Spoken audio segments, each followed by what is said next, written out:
Hi guys, welcome to the podcast. This is episode number 2. We're really excited to bring you another episode of The Wheel today.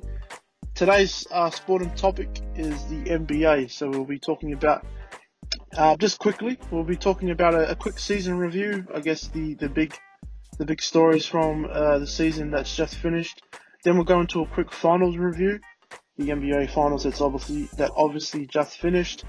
And then we'll do Shoot Your Shot again. So for today's Shoot Your Shot, it'll be an awards prediction part of the podcast, where I will give my predictions on each awards and why. And then for roundup today, we are going to do the big question, where will LeBron end up going? So for today, it's just myself.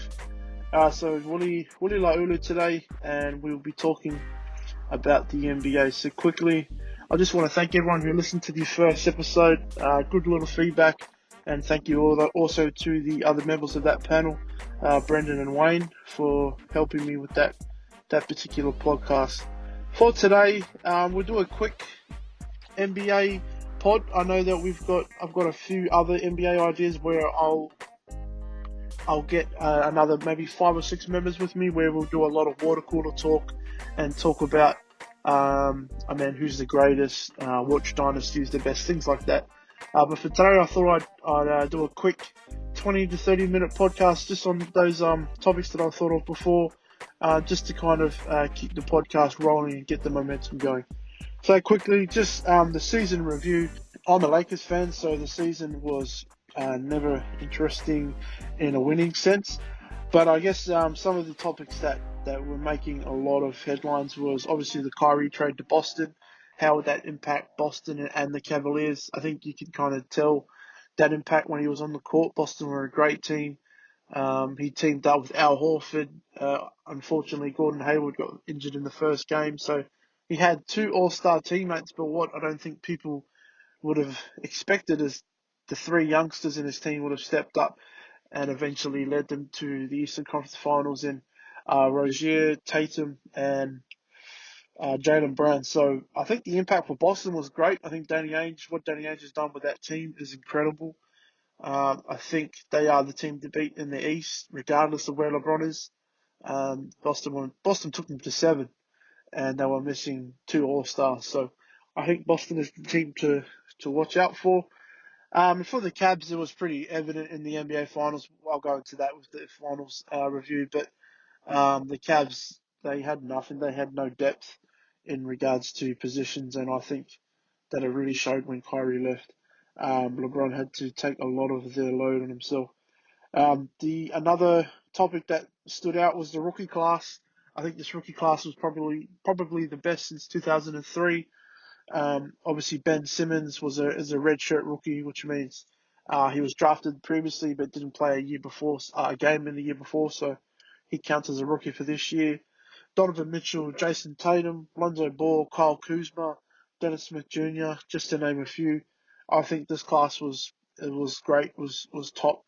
I don't think there'll be another class like this for a long time, and I think with the addition of Simmons, it just made it stronger from his previous year. So a lot of rookies were exciting. I mean, I think a few were a little disappointing, leaning towards De'Aaron Fox and Josh Jackson, who were quite high picks. But Kuzma came out of nowhere. Kuzma was a late first round pick. Mitchell was like a mid-range pick in the first round, and then Tatum was taken 3rd. Lonzo was taken 2nd. Number 1 pick, Markelle Fultz, didn't play most of the year, was injured, but showed glimpses of why he was number 1. So I guess that was something to look forward to for Philly fans. But all in all, this rookie class, they were all studs. A lot of good players. Another subtopic for the season, Houston's resurgence under Chris Paul and James Harden. A lot of people, including myself, were a little bit skeptical as to how this tandem could work, and it worked really well. They ended up finishing with the best record in the West, and I think Chris Paul just being the floor general, I think really helped. And then James Harden obviously just became more of that scorer and still facilitated when he needed to. But I think all in all, Chris Paul surprised me in how well he fitted D'Antoni's system. D'Antoni's system is a tough one because it's pretty much just run and gun the whole time. So for Chris Paul to kind of suit that system where he's been in the Doc Rivers system where it's kind of slower and a lot more methodical, I think I worked a treat. So Houston fans will be a lot happy. Just hopefully they pay CP the max. Otherwise, I don't think he'll stay. But they'd be silly not to pay him the max. Another quite obvious story was LeBron's dominance. He's been in the league 15 years. He looks like he's getting better. He plays pretty much every game. Plays full game if he has to. Never comes off. Um, I gained a lot of respect over this season for LeBron in how he plays and just how he carried his whole team. Like he doesn't have much to work with. Kevin Love's an all-star. Then he's kind of got just role players, J.R. Smith, Tristan Thompson, and then obviously they had kind of the team that they started the season with towards the start of the season. They had like a 2010 Eastern All-Star team with Derrick Rose, Dwayne Wade, and then IT was there for a bit, LeBron, Kevin Love, and then they kind of re-upped and went the younger route with Rodney Hood, um, George Hill, Larry Nance Jr., Jordan Clarkson, and a lot of people thought that would work, and that obviously didn't work as well. But I mean, just his dominance after 15 years, he just keeps playing, keeps progressing, keeps getting better. He's just I got a lot of respect for LeBron after this season. And then off the court, you can't really fault the guy. He doesn't really do too much wrong. And then we'll talk about LeBron later on in the pod as well. And then I guess the evolution of the game. I think it was more evident this year. How I think the Warriors have kind of with the small ball, the Warriors have kind of changed the dynamics of the game. And I think this year was probably the most evident year in recent times than any other year, where a lot of teams are trying to adapt to that, where they play kind of like a smaller lineup with maybe a power forward playing center, small forward playing power forward, and then they just kind of fill out the 1 to 3 positions where they can just get shooters. It's just kick out, just either drive and penetrate, kick it out for a three, or just use the post and then just kick it out for an open three.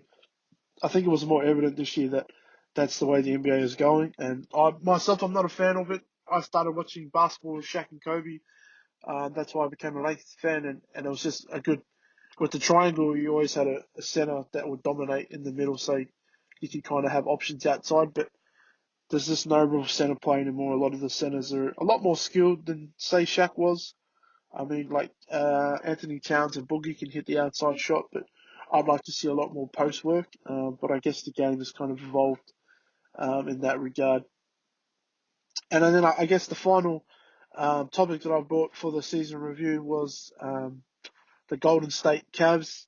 Part 4 obviously happened in the finals, and with that we'll roll into the finals review. So the finals just finished 2 days ago on Saturday. Um, Obviously, it was a sweep. Golden State swept the Cavaliers, but I mean, let's not beat around the bush here. The Cavs had game 1 in the bag. I watched every game, and it's funny. When J.R. Smith kind of got that rebound, I actually thought he was taking it out to get a better shot. But that whole debacle was just really, really just frustrating, I guess. And I'm not even a Cavs fan, but to see LeBron's face after how upset he was, and just because he scored 51 points, man. Like he had one of the best games you could probably ever have, and he still lost. In saying that, I think had the Cavs won game 1, it would have went to. I still think they would have lost the series. I think they would have dragged on to maybe 6 or 7 games. So I do feel for the Cavs in that game 1 catastrophe with J.R. Smith. But for the rest of the finals, it was pretty evident. Game 2 was Steph's game. Steph was on fire. Game three was the Cavs to lose. I thought they played their best game. They were back at home, back at the Q. They had everything going for them. LeBron looked like he was playing more of a facilitator role in regards to the aggressive scoring. But I thought that was their game to lose. And Steph was shocking. Clay was shocking. It was just the Warriors played horrible basketball to the point where obviously we know KD pretty much carried them and won them that game, but to the point where every inbounds play, every ISO play was going to Kevin Durant, and it was just straight one-on-one basketball, and he did enough to kind of win that game. Just a quick story: when I watched that game at work on my phone through the Foxtel Go app, and when he had hit that dagger three, I actually dropped my phone because I just couldn't believe what he had done. Because if you look at that shot, he missed his screen. He didn't get the screen that he wanted. They didn't switch the switch that he wanted as well on defense, the Cavs, and the shot clock was running down. So he was a good 3 to 4 feet outside of the 3 point range. When he had shot it though, you can kind of tell from someone's body language if you think they're going to miss, or they'll kind of hurry to get the rebound, or they'll kind of do something like that. He was cool and calm and collected when he put up that shot, and he had every bit of faith that that was going in, and I just couldn't believe it. It was a great shot. And then game four, I think that KD dagger took it out of them. I think they were done from that point on. Game four, the Warriors just came out, played perfect basketball, and the Cavs quit. Let's be honest. LeBron quit quite early, but the guy's human. He's shown that this year. I guess all congrats to the Warriors. They're a great team, and I think that puts them up there with the 80s Lakers, 90s Bulls, early 2000s Lakers as one of the greatest dynasties in basketball. And I do think they've got a few more rings to get. I think they'll get to five with the core, so the main core, Draymond, Clay, and Steph. I do think they'll get to five each. And then I think money is going to become a factor. I can see Kevin Durant staying and re-upping his deal. Draymond's in for another two. Steph's just signed a long deal. Clay will stay for less money, but I think money will become a factor at some point. And I think in maybe 2 to 3 years, we will see the Warriors kind of disperse. And I guess that'll open up the lanes for the rest of the NBA. But at this current time, there's no team that can beat them, not next year, not a year after, unless they get like an all-star team of four all-stars. But I will say this. I'm a Lakers fan, so I'm in the Pacific Division with the Warriors. There's a lot of hate saying that they're a super team. They drafted three of those superstars, and all of the other players have come in free agency. None of the core players have come via a trade. All of them are either draft picks or free agency. So you can't hate on that. Everyone is hating on Kevin Durant going over. Draymond doesn't play game five. If he plays game five in that year with the Cavs won, the Warriors win 4-1. That's it. But he doesn't play game five. They play away game six, and then obviously they lost in game seven. But everyone is freaking out, saying that they needed Kevin Durant to win. They were literally one game away from winning, maybe 20 minutes from winning that series. So they need a little bit of slack, because I do think they're great without Kevin Durant, but just with Kevin Durant, they're literally unstoppable, and there is no team that can go against them. But all congrats to the Warriors. Kevin Durant obviously picked up MVP this year from the finals. I do think Steph should have got it, but you can make a good argument that Kevin Durant deserved it as well from the finals that he had. Shoot the J. Shoot it! So for today's Shoot Your Shot, I'll be doing the predictions for the NBA awards coming up. So I think a lot of the awards are quite easy to pick this year. There shouldn't be a lot of fuss in regards to who wins what. I know the rookie of the year is going to be debatable, but I guess I'll give you my predictions as Shoot Your Shot, and we'll kind of roll from there. So first off, we'll start with most improved player, and this one is probably the easiest one to pick. He came from Oklahoma City, playing next to Westbrook, obviously not getting the ball as much as he should have. But my most improved player goes to Indiana guard Victor Oladipo. So obviously he played college in Indy, and he's gone to play for the Pacers. He took a subpar Indiana team against the Cavaliers with LeBron James, 7 games. Hard done by there to kind of lose that series, but they've lost the series. And just as a player, I just thought he grew a lot more mature as a leader. He is the leader of that team now, so he can kind of play more his style of game that he played in college, as to why he was a number 2 pick. But I think in stats, everything stood out for him as the most improved player. Last year, he was averaging 15 points, 4 rebounds, 2 assists. This year, he stepped it up, 23 points, 5 rebounds, 4 assists, and he was shooting a whole 5% better from the field. So I don't think that should be any debate as to why he will be the most improved player. All-star as well, deservedly so. So great year for Oladipo. Defensive Player of the Year, I've gone for the Frenchman, Rudy Gobert from the Utah Jazz. I just think he was out for a lot of the season. And when he was on for the season, he just made a massive difference. Their defensive rating, the Utah Jazz, was 98.1, which would have been the best in the NBA. That's with him playing. So Gobert's plus was 5.5 defensive RPM, the best in the league by 0.5 points per 100 possessions. So you can't really argue with that. He makes a lot of defenders alter shots. Great help defender, great read in regards to the screens and switching and stuff like that. So my defensive player of the year goes to Rudy Gobert. I don't think he's the best defender in the actual NBA. I think that should go to Draymond Green because he is a great defender. But as of this year, I do think he deserves that. Obviously, he's just a good defender. Averages around 2 to 3 blocks a game. You can't really stop that with that Utah team, and he obviously took the Utah to better heights than what I think a lot of people predicted. So he is my defensive player of the year for this season. The next award, we're going to Coach of the Year. So Coach of the Year was one of the harder ones because you kind of, had it been including the playoffs, which I don't think the awards they'd take into account for, I think it would have went to a different coach because of what he did with his team.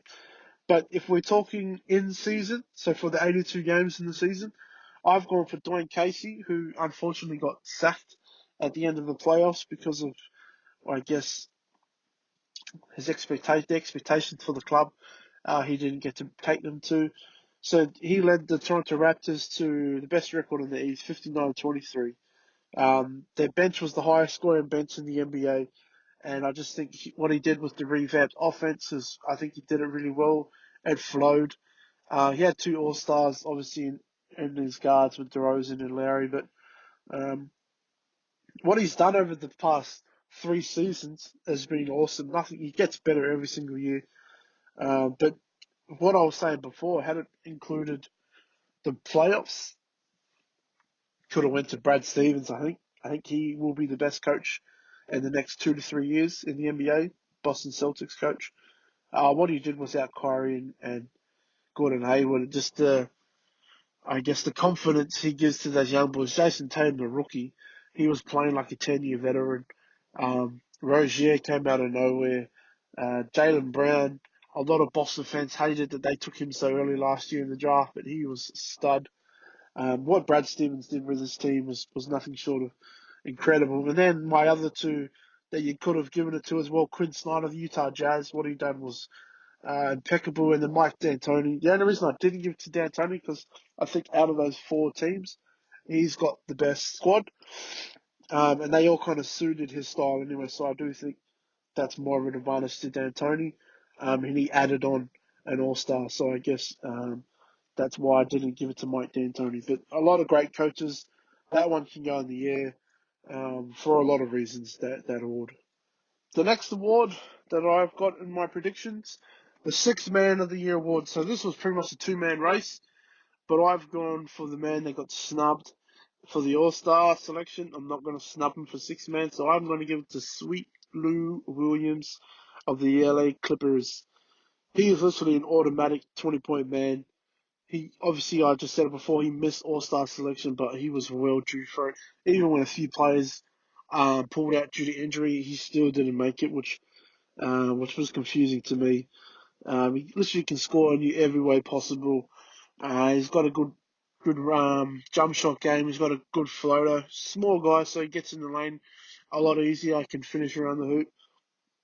So he'd be my Sixth Man of the Year. The reason I said it was a two-way race is I think it could have went to Eric Gordon as well, but I think Eric Gordon started a fair few games when either Harden or CP3 was injured. So I think Lou Williams, he was the Clippers' best player, let's be honest, and he was the Sixth Man, so he'd be my Sixth Man. And the next award is the one that I literally couldn't break down. I had to go the coward route here, guys. So that's Rookie of the Year. Obviously, it's either Ben Simmons or Donovan Mitchell. I think if you included the playoffs, Jason Tatum could have been involved because of how far he took his team. An underhanded Boston team as well. So I've gone for the co-rookie. So there hasn't been a co-rookie since my memory serves me right. Jason Kidd and Grant Hill. So I've gone the co-rookie route. I can't split them at all. You've got Ben Simmons during the season, triple double machine. Obviously carried a newly formed Sixers team to the playoffs. Donovan Mitchell, though, he was in Quinn Snyder's system. Quinn Snyder literally gave him the reins as a rookie to kind of run the whole system. He did it to perfection. Great player. He's got hops, great hops, good scorer. He's quite a humble kid too, which is what I like about him. His personality is a lot humble. They made it, so the both teams made it to the second round. Um, Unfortunately for Simmons, Sixers they lost to Boston, and then Mitchell's boys just happened to run into the Warriors. But I can't really argue with co-rookie there. They both did what they needed to. The only thing that I guess kind of would be hard to pick is that Ben Simmons is a redshirt rookie. I know a lot of people aren't really happy about that.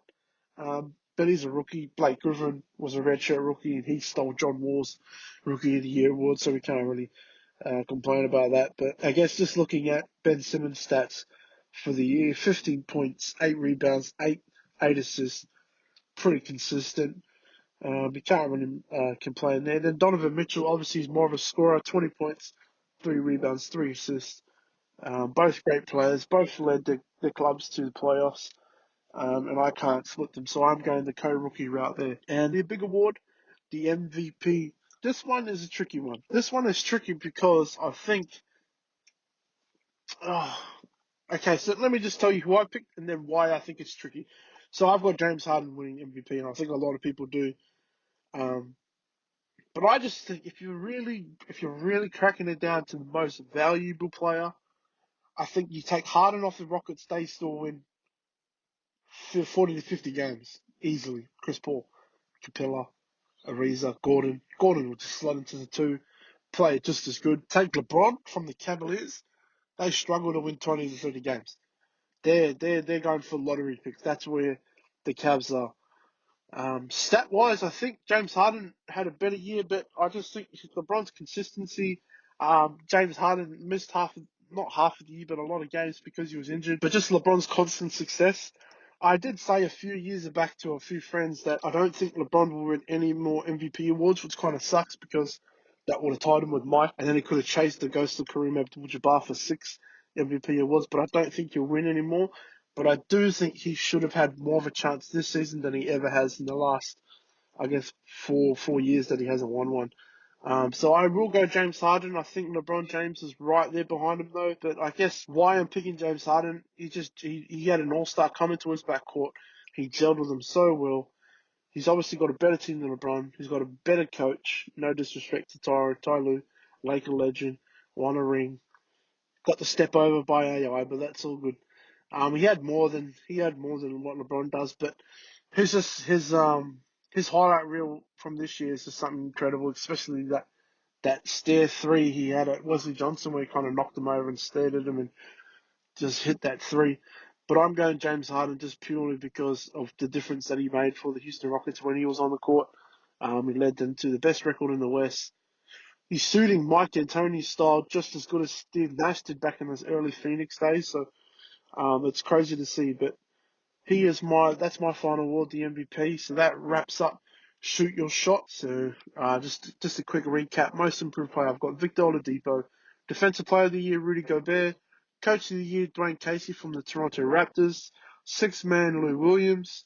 Rookie of the Year, I've gone co-rookie, Ben Simmons, Donovan Mitchell. MVP, I've gone James Harden. So we'll move on to the roundup. So the roundup again just from last week. It's just one quick fire question, and I'll kind of give my best answer as quick as I can. And today's question for the roundup is, where will LeBron James end up next year? So I've had a long thought about this, and I've had a lot of discussions about this type water cooler type question, and it's not going to be a quick fire. It's going to be a little lengthy, but here's what I think: the guy's literally got no winning option. There's no option he can go where he can kind of compete with the Warriors. So there's a lot of teams that I think he can think of. He can stay at Cleveland and kind of woo Paul George over. But even with Paul George and him and Kevin Love, that's not enough. Not enough at all. Then you've got the Dan Gilbert situation. I don't think Ty Lue is a good enough coach. I think he's there as the coach, but LeBron is the actual coach. So you've got Cleveland as an option. You've got Philly as an option, which I think personally is his only option. It's his best option in a playing sense because he'll go over with Ben Simmons, Joel Embiid, all those boys, Saric, Covington, all those boys. I think they can take him and not lose too much. But the problem I think here is he plays too similar to Ben Simmons and he needs jump shooters around him. Ben Simmons can't shoot. He doesn't have an outside game. Whereas Joel Embiid, I think, suits his game where he can use him in a pick and roll, use him in a post, rebound, hit that outside shot. I think Philly is literally his best option if he wants to win. And then you look at different routes where possible going back to Miami. Dwayne Wade is there. It's more of a friendship, more of a lifestyle decision. They've got Hassan Whiteside's there. Goran Dragic is there. I don't think they have to lose too much to get LeBron there too. I know Pat Riley wants him back. Because I still do think his move to Miami, there's a little bit of Miami and LeBron still. And I think had he gone there, that's probably the perfect scenario per se, where he just played for those two franchises, gave them a good run with both. He gave both of them a ring. So Miami is like the dark horse where he's got like memories. He's got his best friend there. So I think that's an option. The most outside option for the East is Boston, but I don't think Kyrie being there, he'll want LeBron to come over. But if he wants to win in the East, Boston would be the idea. He can go there with all those young boys, Gordon Hayward, Al Horford, Kyrie. Obviously, they're going to have to give up someone, which I think they'd give up. Danny Ainge wants to win. He'd give up Gordon Hayward easily for LeBron and a few small pieces. But that's the East side. For the West, me personally, I can't see LeBron coming West. I just don't think. I think he likes being the big fish in the little pond in the East, whereas he comes to the West, he's the little fish in the big pond. You got the Warriors and the Rockets already established. San Antonio, when they get Kawhi, if they get Kawhi back, they're another big fish. So the options there, let's look at that. You got Houston. A lot of people are pushing for Houston. If he goes there, the only problem is they'll lose so much for LeBron. They can re-up Chris Paul, keep James Harden, have LeBron, but they'll lose Capella, Eric Gordon, Trevor Ariza, the players that kind of make their team kind of go. The others, like Shaq used to say. So I don't think it's a viable option. I still think they lose to the Warriors, even though he's got James Harden and Chris Paul. But it is a good option if he wants to come west. It's the best option if he wants to come west. A lot of people are saying come to my Lakers. As a business option, yes. As a winning option, no. We don't have enough pieces. We'll have to lose Julius Randle, Brook Lopez. I say we keep Lonzo. I say we keep Kuzma and Ingram, but that's not enough. Even if he comes to Paul George, that's still not enough. But lifestyle, it's LA, sunny. He can think about life after basketball, Hollywood, all of that. He's got that if he goes to LA. Another option, I think the dark horse option for the West is the San Antonio Spurs. He's obviously got a love for Pop, and if Kawhi can stay happy there, if Pop can convince him to stay, then he's got Kawhi there with him. You've got LaMarcus Aldridge as well. They'll get rid of Pau Gasol to free up some money, I assume. You've got Manu there still. Tony Parker's there. Patty Mills. But I think with LeBron could play the 3 or maybe even the 4.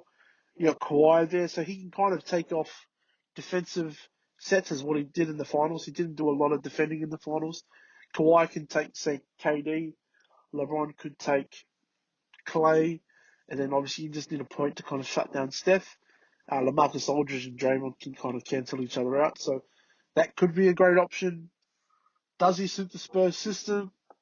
Yeah, he can make a pass here and there, but I think he likes to drive more one-on-one. I don't know if that suits the system.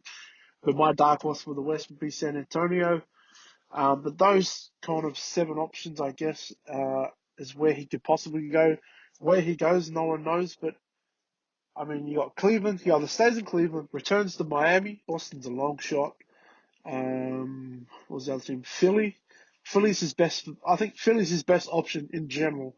But will he win a title with Philly? No.